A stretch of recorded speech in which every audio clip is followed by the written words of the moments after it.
I'd like to say thank you to all the poets who've come out thus far. You guys are all amazing. And honestly, I think these events are how we heal as a society. I think this is how we fix society's problems. We gather. I'm obsessed with conversations. My girlfriend calls me a socialite, and like I always like to talk to people. And like I think my entire life can be summed up in a series of conversations. At the end of it, I think I'll look back and I'll think about all the amazing people, like the people here today, who have had the opportunity to listen to, and who have had the opportunity to hear speak and speak into me, and who I've perhaps, you know, if I'm lucky, had the opportunity to speak back to.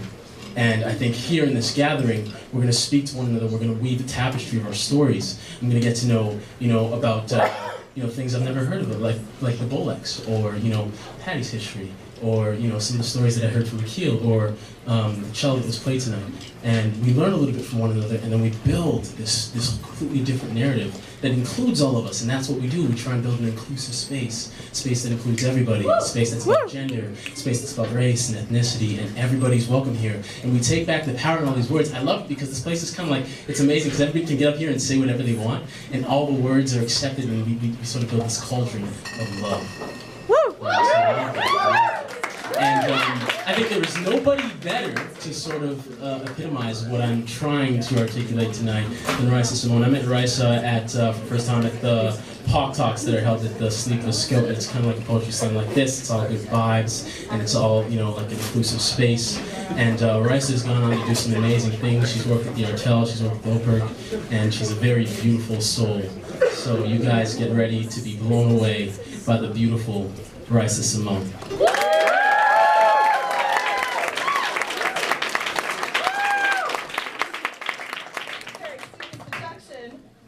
Oh my goodness, you are all, I don't even know if I can feature right now.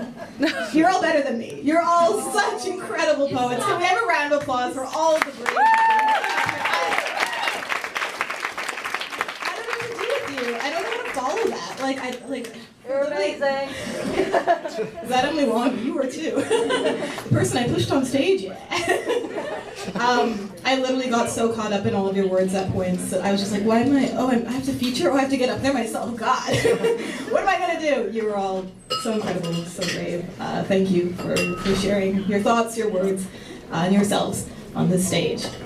I have a few poems that I'm going to do for you tonight. I'm so excited to be here. I'm so excited to have Queen's Poetry Slam, who does so much good work in putting this together, and also Kingston Black History Month, who did so much great work. So I have a few poems for you. Before I get into it, I want to talk a little bit about trigger warnings, because I tend to go through my set really, really speedily and quickly. So I'm going to just sort of give a big, massive trigger warning, if that's okay, for the entire set, and just let you know what a lot of the content involves, the kind of poems I write. There are trigger warnings for content around anti-Black racism, around sexual assault, around abuse culture. So if at any point, if you're uncomfortable, if something comes up that you're not feeling good about, feel free to get up, leave, have a smoke, have a glass of water, take care of yourself. This is supposed to be a good space, as mentioned at the beginning by the wonderful Rachel and Danielle, a safe space and accountable space. So I want you all to take care of yourselves. Will you say that you will? Will you promise me? Say yes, say yes.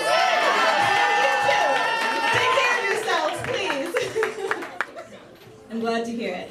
So that's what a lot of the content in my poems involves. So do keep an eye out for your well-being, keep an eye out for your own heart, for your soul, for where you're at, and just want you to watch it for you here and just take in what feels good for you, and take a step back at any point when you need to.